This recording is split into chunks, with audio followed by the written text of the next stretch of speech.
Bonjour tout le monde et bienvenue à cet autre témoignage à laquelle nous allons profiter en compagnie de M. Robert Larouche, qui est de la paroisse Saint-Mathieu, mais qui est étroitement lié aussi à la paroisse de La Motte. Il travaille dans les deux paroisses. On veut juste poursuivre dans ce rythme de témoignage qu'on veut essayer de retirer autant que possible dans différentes places du diocèse.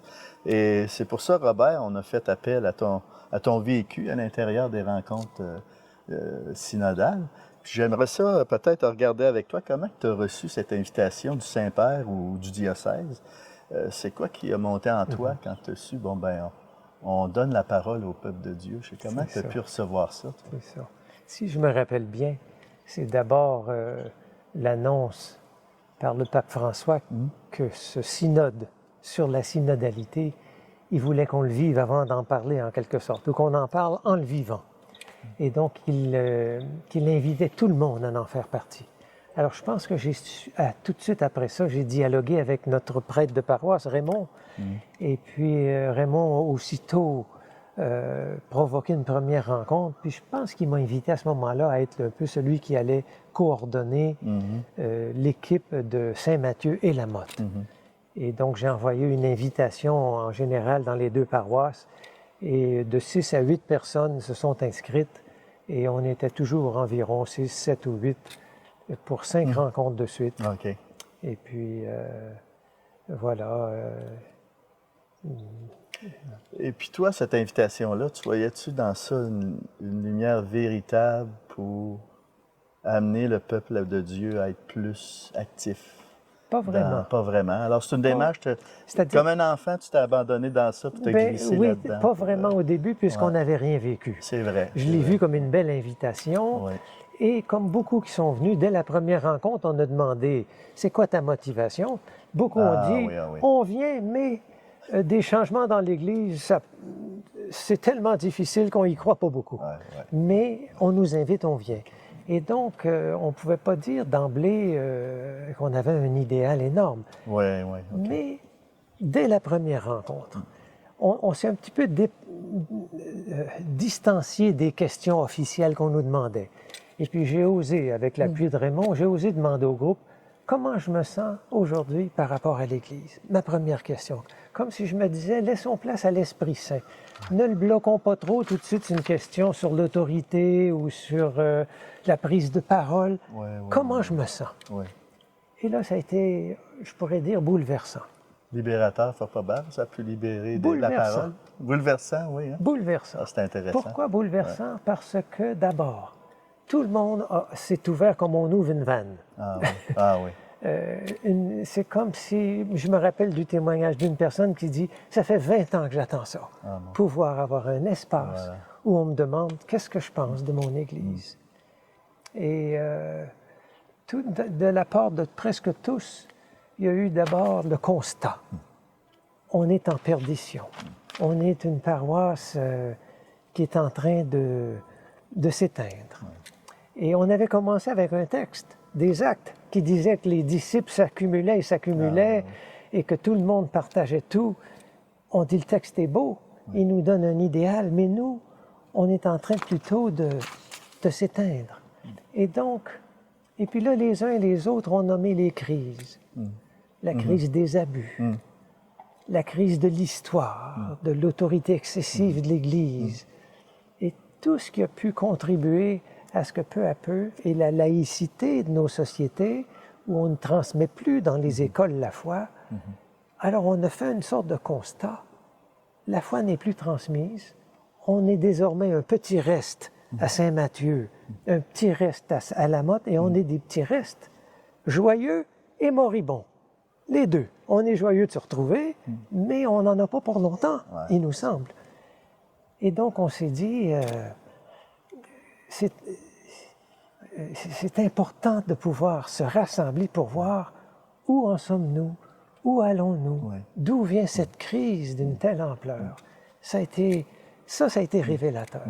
Et je me rappelle, on avait notre ami Ghislain qui était secrétaire, il a terminé le rapport, je vous en cite un petit peu, la dernière ligne de son rapport. Okay. J'ai les 5 rapports ici. Ouais. Ici, il écrit ceci. Malgré les douleurs et drames qui ont été exposés, les participants indiquent qu'ils ont passé une belle soirée, intense et riche en témoignages, et ils souhaitent poursuivre leur participation dans le groupe. C'était la première rencontre. Une porte qui s'ouvrait. Enfin, on se parle entre nous. Et Raymond, notre prêtre, était parmi nous. Oui. Il parlait, mais il nous écoutait beaucoup. Oui. Et donc, on s'est dit, c'est ce qu'on attendait, de pouvoir parler sur notre Église.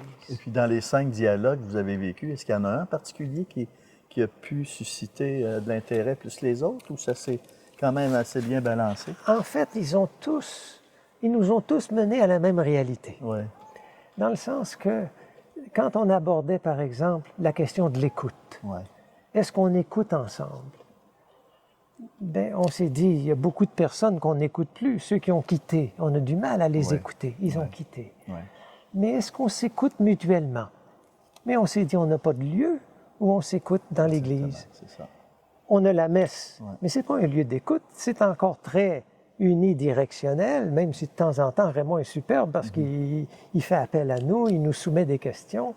Mais ce n'est pas vraiment un lieu où chacun peut dire « Quelle est ma mission? Comment j'aimerais la vivre dans une paroisse qui est en train de diminuer? » Alors ça, on s'est dit, il n'y a pas d'écoute. Et plusieurs ont dit, il y a un lieu où on a un peu plus d'écoute aujourd'hui. C'est un petit groupe de partage de la parole qu'on a initié à cause de la COVID. Voilà. Là, on dit, on est 7-8 de la paroisse. Là, on s'écoute beaucoup autour de la parole. C'est notre expérience la plus forte à ce niveau-là. Donc, qu'on prenne le thème de l'écoute, ou qu'on prenne le thème, par exemple, des décisions. Est-ce qu'on décide des choses ensemble? Tout partout, il faut bien le dire, le score de l'Église sur la synodalité était 2 sur 10, 3 sur 10. En tous les thèmes qu'on abordait, on ne sentait pas une Église synodale, décider ensemble. On s'est dit, qu'est-ce que c'est qu'on décide vraiment ensemble? D'où l'importance de faire l'exercice quand même. Mais c'était ça le don de la rencontre. Oui, c'est qu'à mesure qu'on dialoguait avec notre prêtre, ensemble, l'amitié grandissait, la joie de se dire les uns aux autres comment on voyait l'Église, on mettait le doigt sur les points souffrants de l'Église aujourd'hui. En particulier, il revenait presque à chaque rencontre des positions traditionnelles de l'Église par rapport auxquelles on ne se sentait pas écouté.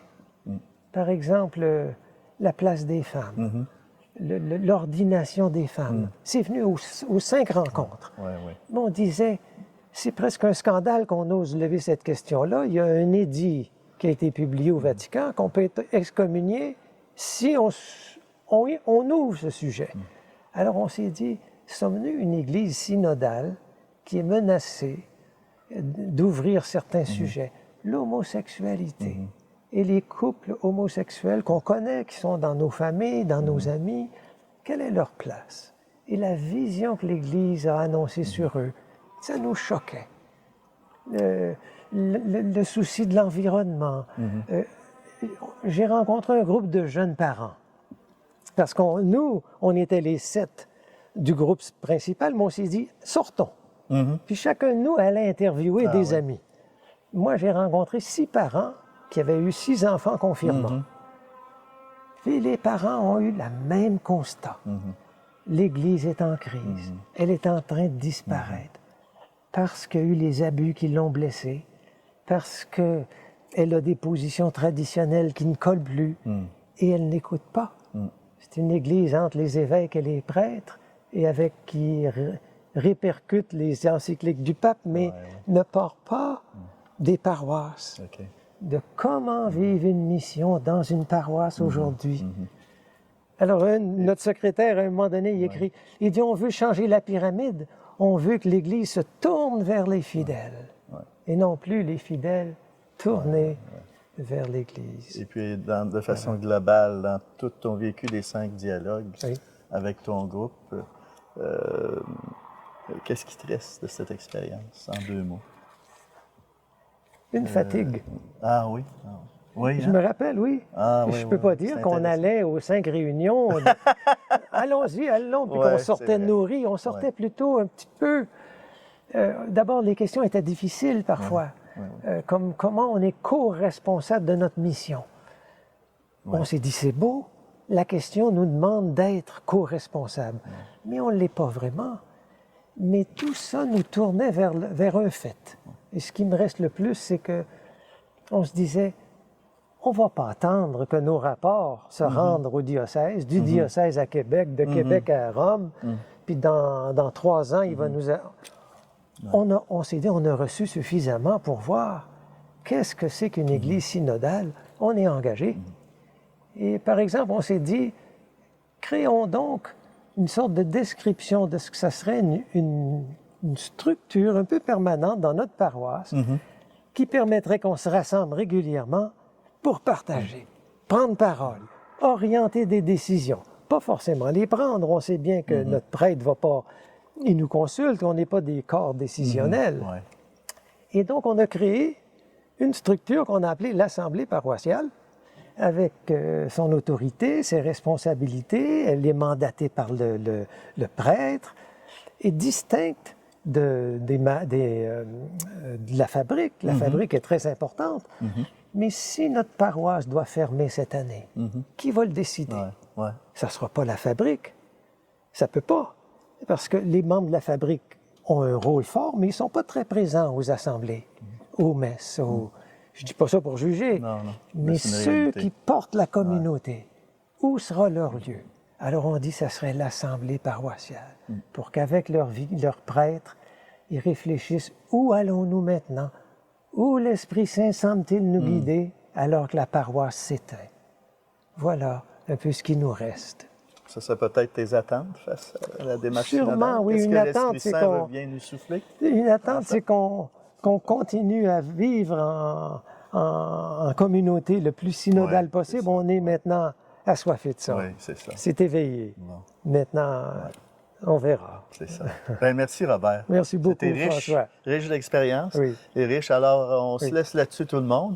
Et puis, profitons de ces témoignages et de ce travail qui est commencé. Il va y avoir d'autres étapes qui vont subvenir. Et merci beaucoup. Je voulais ajouter l'invitation de Monseigneur Lemay, je l'ai trouvée très belle. Il dit, il lance l'année pastorale par cela. 51 groupes viennent donner le fruit de leur réflexion et il dit, on va donner nos priorités et ce sera le lancement de l'année pastorale. Mais ça, je trouve, c'est ça un lancement d'année qui part d'en bas. J'ai trouvé ça merveilleux. Merci beaucoup, Robert. Merci à tous. Bye.